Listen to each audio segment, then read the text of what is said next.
J'aimerais vous inviter à prendre vos Bibles dans l'évangile de Matthieu au chapitre 6, le versets 9 et 10.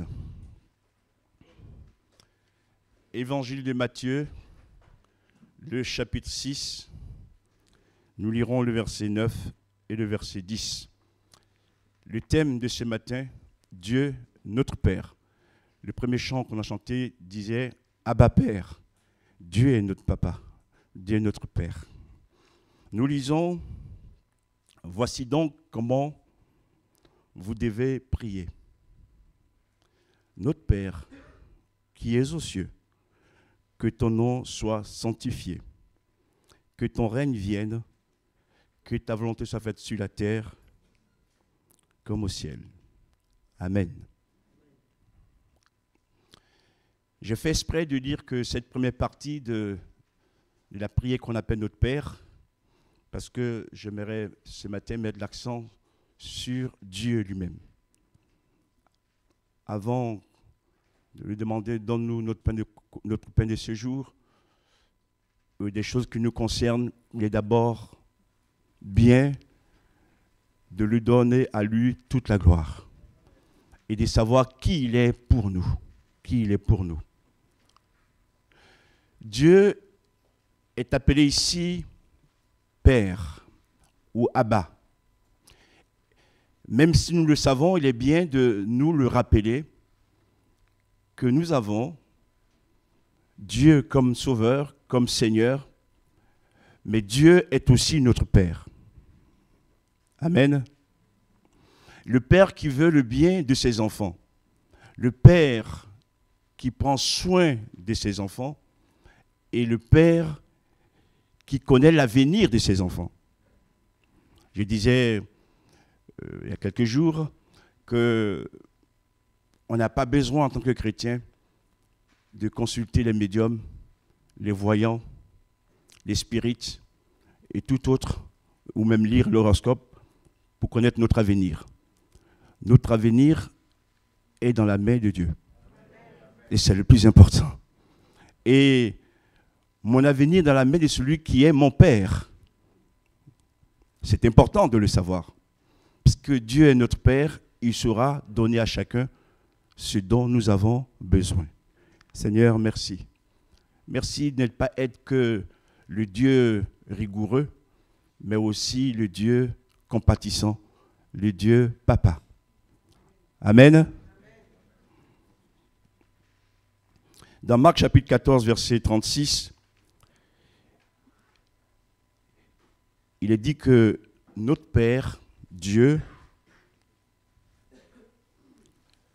peut toutes choses, ou toutes choses lui sont possibles. Le Père en qui je crois, le Père qui dirige ma vie, tout lui est possible. Amen. Si moi j'ai des impossibilités, si j'ai des limites, lui n'a pas de limites. Et Dieu peut tout. Notre Père peut tout. Amen. Seigneur, ce matin, nous te donnons à toi toute la gloire.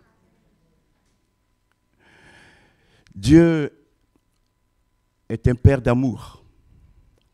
Un Père d'amour. Même s'il a cet aspect aussi de Dieu sévère, hein, mais il est aussi Dieu d'amour. Dieu d'amour. Et je me dis, Seigneur, merci de ne pas nous traiter selon nos péchés, de ne pas nous rejeter lorsque nous te rejetons, de ne pas nous laisser tomber lorsque nous sommes, Seigneur, loin de toi, parce que comme un Père, tu vas toujours nous chercher, nous tendre la main pour nous sauver. Merci mon Dieu, merci mon Père. J'ai perdu mon père à l'âge de 13 ans et Dieu a permis que je me convertisse à l'âge de 17 ans. Et là, j'ai appris et compris une chose. Bien sûr, il nous faut aimer nos parents de chair, ils sont importants pour nous. La Bible dit d'ailleurs que tu honoreras ton père et ta mère. Et de ce commandement est attachée une promesse, et tu prolongeras tes jours. Mais n'ayant plus le Père physique, de chair, quand je me suis converti à l'âge de 17 ans, j'ai trouvé un autre papa, Dieu. Vous savez, quand on était à l'âge de 17 ans, on est encore ado. Et ce n'est pas très facile, parce qu'on est en train de se construire. Et heureusement que j'ai trouvé en Dieu un papa qui a su toujours me venir en aide, me consoler et me diriger, et qui a permis d'être ce que je suis aujourd'hui. Seigneur, merci pour ton amour. Dieu est un père d'amour. Et l'Esprit me révélait ceci, ce n'est pas une grande révélation. Si nos pères physiques peuvent mourir, notre Père qui est Dieu ne meurt jamais. Il est éternel. Alléluia. Merci Seigneur. Même quand on prend de l'âge, Dieu est toujours notre Père. Merci pour ta présence ce matin dans ces lieux. Dieu pourvoit à nos besoins comme un Père. J'ai dit à tous nos besoins. Nos besoins financiers, nos besoins spirituels, nos besoins professionnels, sentimentaux. Dieu connaît tout ça. Et j'aimerais dire à quelqu'un ce matin, si tu es sur cette terre, ce n'est pas un hasard. Avant même que tes parents ne s'aiment et te conçoivent, Dieu déjà te connaissait. Alléluia. Voilà. Donc remercie Dieu pour la vie que tu as. Et même s'il y a des combats, il y a des luttes, sache que c'est lui qui trace ton chemin. Et ce Dieu ne nous envoie jamais à l'abattoir. Il nous envoie toujours vers la vie. Il est le bon berger qui donne sa vie pour ses brebis. Il pourvoit à nos besoins. Il est aussi celui qui domine sur toute la terre. Il semble que parfois que Dieu soit absent. Mais j'aimerais vous montrer un aspect de la domination de Dieu. C'est quand on lit la Bible aujourd'hui, alors qu'elle a été écrite depuis des milliers d'années, la Bible décrit l'état de notre monde d'aujourd'hui. Qui peut faire ça si ce n'est pas Dieu qui est derrière cela? Et Dieu domine la terre, Dieu domine les grands de ce monde. Et nous entendons dans un don spirituel que Jésus revient bientôt. Il a promis de venir chercher son peuple. Et vu ce que nous voyons, vu les informations, plus que jamais, frères et sœurs, chers amis, je peux aussi ajouter, préparons-nous à cette grande rencontre. Gloire à Dieu.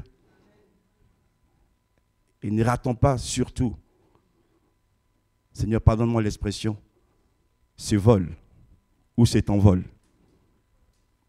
Jésus revient bientôt. Revient bientôt. Ouvrons les cœurs, ouvrons les yeux. Et ne regardons pas seulement à nous-mêmes, mais pensons aussi à tous les perdus. Intercédons à leur faveur. Évangélisons. Parlons de l'amour de Dieu à ces perdus. Et le monde manque d'amour. Et c'est à nous, les chrétiens, de révéler l'amour du Père à ces hommes, à ces femmes. Parce que l'amour de Dieu est un amour parfait. Amen. Il est sans défaut. Que le nom de Jésus soit béni ce matin encore au milieu de nous. Dieu domine la terre, mais Dieu domine aussi tout l'univers. Tout l'univers. On voit les astronautes qui vont sur la Lune, ils veulent aller sur Mars, on parle des galaxies. Mais j'aimerais vous rassurer. Il y a un qui a dit qu'il a été sur la Lune, n'a pas vu Dieu. Mais Dieu est encore au-dessus de la Lune. Il ne peut pas le voir. Et oui, Dieu est encore au-dessus de la Lune. Voilà. Nos amis juifs, que j'aime beaucoup, croyants, nous disent qu'il y a 7 ciels. Il y a 7 ciels.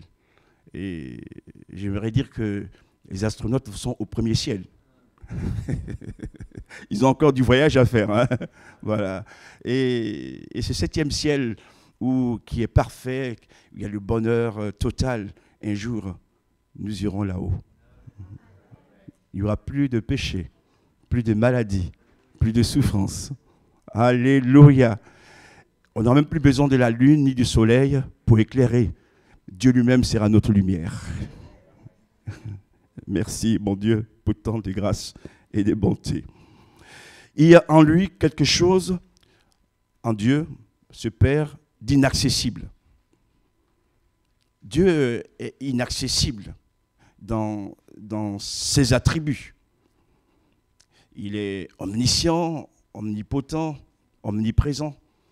Et pourtant, ce Dieu inaccessible se rend toujours proche de nous, proche de l'humain. Alléluia.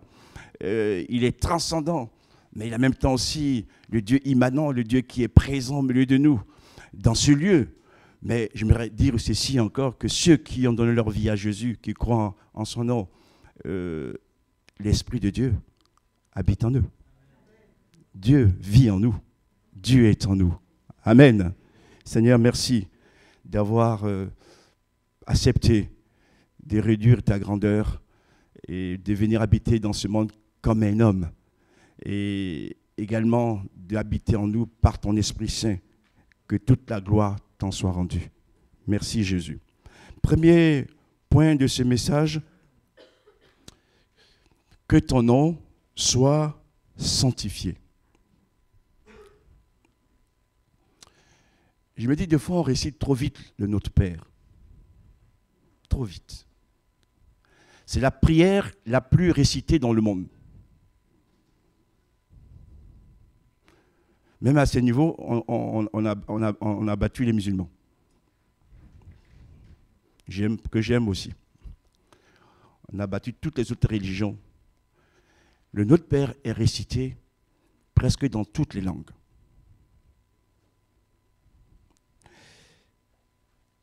Et nous disons que ton nom soit sanctifié. Que ton nom soit mis à part. Que ton nom soit honoré. Le nom de Dieu désigne tout son être, sa personne,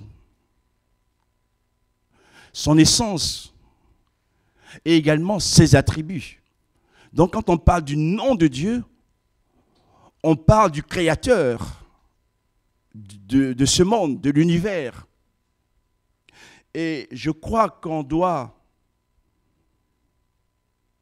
lui accorder du respect. Et j'en viens à une chose, c'est vrai que Dieu notre Père, ce n'est pas une raison pour lui manquer du respect. Bien au contraire. Bien au contraire. Vous qui êtes parents, quand vos enfants vous respectent, ça fait du bien quand même, non? Ah oui. Donc apprenons aussi à respecter Dieu.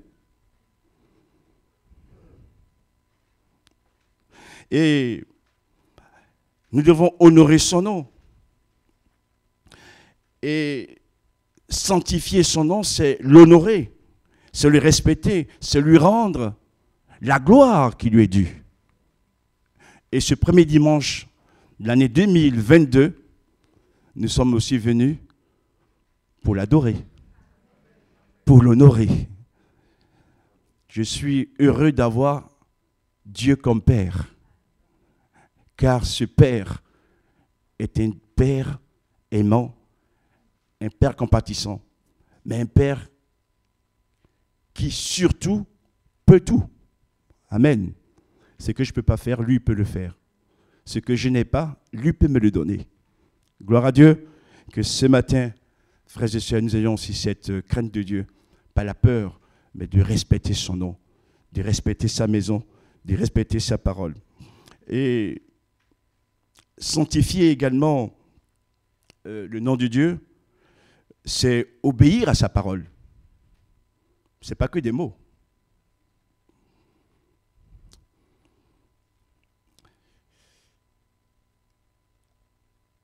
Le mois de décembre était un mois particulier. comme aussi janvier, mais surtout décembre. Parce qu'on finit l'année. Et on fait un bilan de sa vie. Devant Dieu. Il y a des choses qui sont bonnes, d'autres qui sont moins bonnes, qu'on doit parfaire et ne plus recommencer.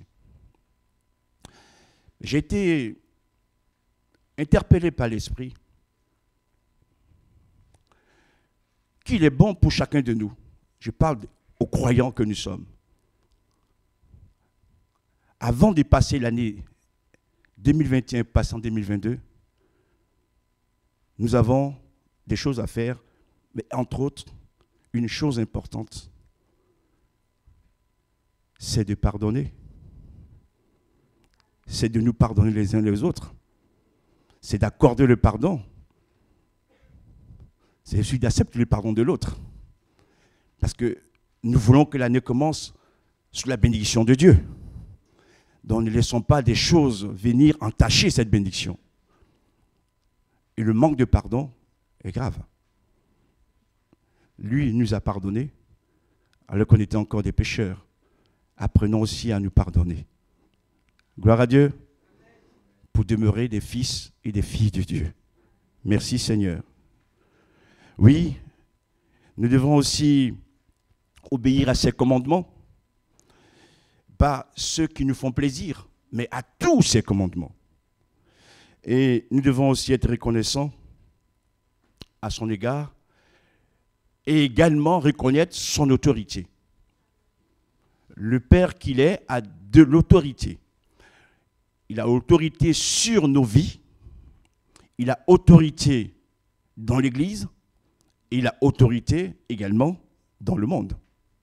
Ce n'est pas un Dieu tyran, c'est un Dieu d'amour, mais il n'en demeure pas qu'il soit un Dieu qui a de l'autorité. D'ailleurs, je vous livre comme ça me vient à l'esprit. Un des drames actuels de ce monde, c'est qu'on ne veut plus reconnaître d'autorité. À commencer même dans la famille. Et quand ces choses manquent, vous voyez que le monde se dégrade. On peut dire ce qu'on veut, peut-être que l'exemple n'est pas parfait au niveau des autorités policières. Mais tout de même, ces hommes et ces femmes sont là pour notre sécurité. Mais quand il n'y a plus de respect de l'autorité, on voit ce qui se passe aujourd'hui dans ce monde. C'est affreux. C'est affreux.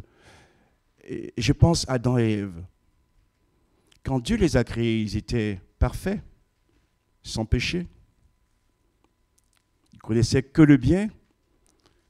Ils étaient environnés de lumière.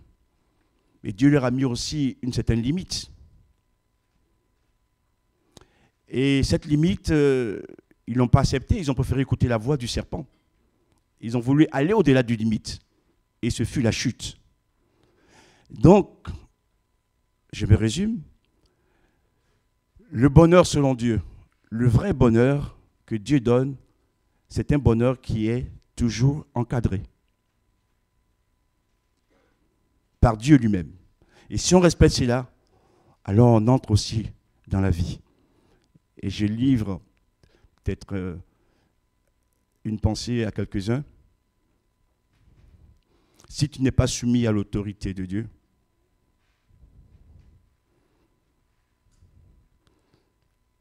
personne ne sera soumis à ton autorité. C'est l'autorité de Dieu qui nous donne la force d'être soumis, ou que les autres soient soumis aussi à nous. C'est important. C'est important. Et je vais même encore plus loin. Moïse avait pour serviteur qui? Josué. Élie avait pour serviteur qui? Élisée. Regardez, Josué, avant d'être le grand concurrent, a été d'abord serviteur de Moïse.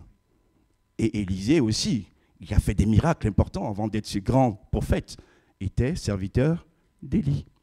D'accord? C'est un principe aussi pour entrer dans la bénédiction. Merci Seigneur pour sa grâce et sa bonté. respectons son autorité. Et que Dieu nous donne encore d'être des hommes et des femmes éclairés. À lui soit la gloire. Deuxième point, que ton règne vienne. Que ton règne vienne. Là aussi, bon, c'est comme une récitation, une prière, en fait, parfois elle va vite, mais il faut réfléchir. C'est quand même, c'est une grande portée. Que ton règne vienne.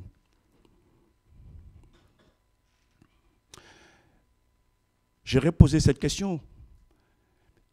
Si je veux que le règne de Dieu vienne, qu'est-ce que je fais pour?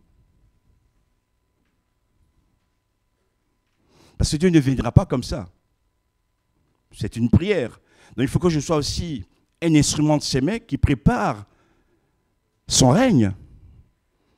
Dieu a choisi Jean-Baptiste pour préparer le chemin du Seigneur Jésus. Il était comme une voix dans le désert qui criait. Mais Jean n'est pas arrivé au hasard, il a été préparé. Et il a fait ce que Dieu lui a demandé pour aussi préparer le chemin du Seigneur. Et Jésus est arrivé. Que ton règne vienne, Seigneur. Je voudrais être entre tes mains, cet instrument qui prépare ton règne. Gloire à Dieu. Dans ma vie, dans ma famille, dans l'Église et dans le monde, je veux être cet instrument. Gloire à Dieu. C'est un défi qu'il faut relever, mais c'est possible. Si Jésus a donné cette prière aux apôtres, c'est que c'est possible. On peut accélérer la venue de Jésus. On peut accélérer le règne de Jésus. Et je vais le dire, c'est entre nous. On peut aussi hâter le réveil au milieu de nous. Parce que le réveil, c'est le règne de Dieu. C'est plus l'homme qui règne, c'est Dieu qui règne. Bien sûr, ça coûte, mais quelle joie et quel bonheur et quelle grâce de voir Dieu régner au milieu de nous et en nous et dans ce monde. Cela exige donc beaucoup, mais nous sommes prêts, nous voulons le dire au Seigneur, à nous engager encore cette année pour que la chair de plus en plus soit assujettie à l'esprit et que l'Esprit de Dieu anime non seulement notre esprit, notre âme et même notre corps. Que l'Esprit de Dieu nous remplisse de plus en plus. Que Dieu nous donne de plus en plus de sa force, de sa sagesse. Alléluia. Et que nos vies soient comme une fleur qui parfume autour dans ce monde pour attirer les âmes à Jésus. Gloire à Dieu. Seigneur, merci. Que ton règne vienne. Que ton règne vienne aussi pour mettre fin à l'injustice, pour mettre fin à la mort, pour mettre fin à nos douleurs. Que ton règne vienne. Mais cette prière ne doit pas être une prière égoïste. Vous savez, certains qui vont dire, Seigneur, maintenant j'ai tout obtenu, tu peux venir. Et les autres, comme m'a dit une fois un jeune, pasteur, c'est vrai qu'on souhaite tous le retour de Jésus, mais j'aimerais quand même me marier avant. On peut comprendre, d'accord? Voilà.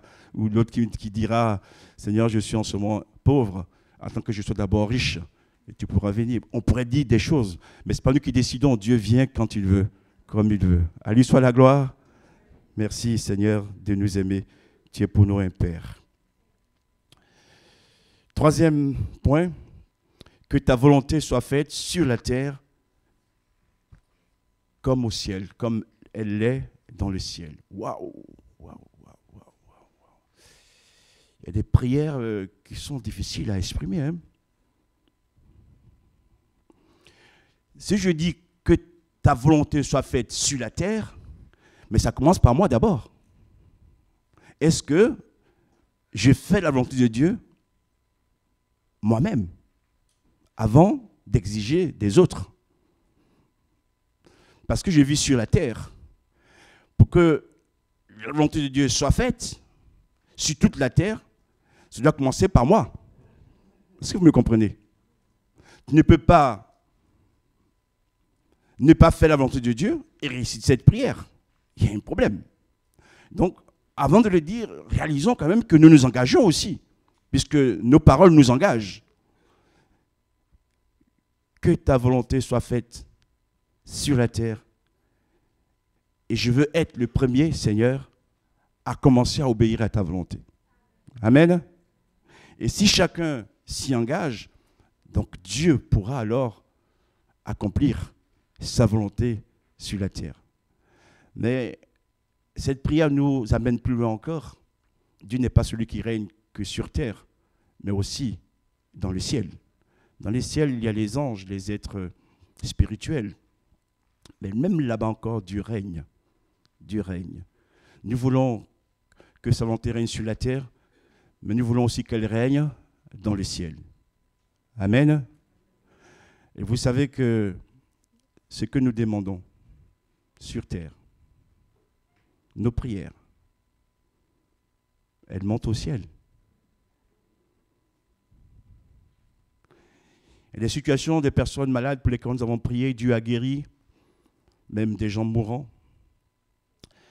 Et puis il y a des situations où on n'a pas vu la guérison. Ce n'est pas que Dieu aimait moins ces personnes.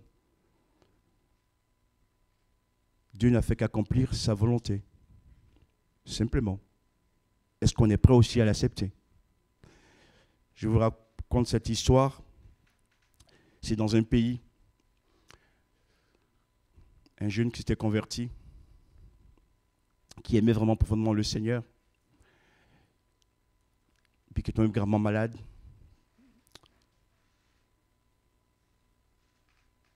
Et il est même mort. Et les parents ont prié. Je comprends les parents. Ce n'est pas toujours facile de perdre un enfant. Il ne faut pas juger vite. Que Dieu ramène cet enfant, ce jeune homme, pardon, à la vie. Et Dieu l'a fait. C'est un grand miracle. Merci Seigneur. Mais après quelques années, ce jeune homme qui a grandi est retourné dans le monde. Et il s'est fait tuer par une bande. Est-ce que vous m'avez compris? C'est que des fois, quand Dieu prend la personne, ou il ne répond pas à la prière de délivrance, de guérison, il sait pourquoi. Nous, on voit juste la vie présente, mais Dieu voit au-delà. Au-delà. Après son âme, Dieu seul en est le juge. Donc, apprenons aussi, frères et sœurs, à accepter la volonté de Dieu. Même quand ça ne va pas dans notre sens à nous. Ce n'est pas facile. Mais comme le dit l'apôtre Paul dans Romains 12, verset 2, la volonté de Dieu, elle est agréable. Et elle est parfaite. Ce que Dieu veut pour nous, même si au départ on ne comprend pas toujours, c'est pour notre bien. Parce que derrière, il y a toujours des choses qu'il sait que nous, on ne sait pas. Que ce matin, Dieu nous aide à comprendre cette vérité aussi.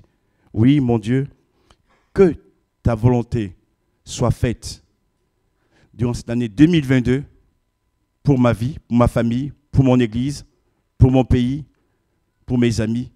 Mais ta volonté, pas ma volonté. D'accord? Ou également dans le ciel. Mais nous savons que ce que Dieu veut pour nous, c'est notre bien. Dieu veut notre bonheur. Mais ce bonheur, c'est lui qui l'accorde. Et si quelques-uns passent par l'épreuve, la difficulté ce matin, j'aimerais vous dire que Dieu ne vous a pas oublié ni abandonné. Revenez à Dieu et obéissez à sa parole et pratiquez sa parole et il vous accordera de nouvelles bénédictions. Avant de terminer, je dirais ceci.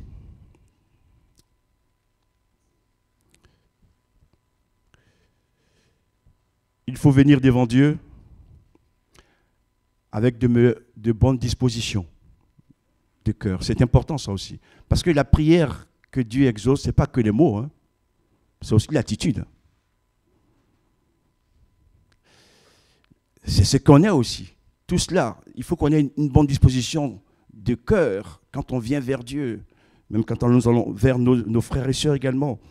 Et Seigneur, donne-nous à chacun un cœur pur, un cœur humble aussi,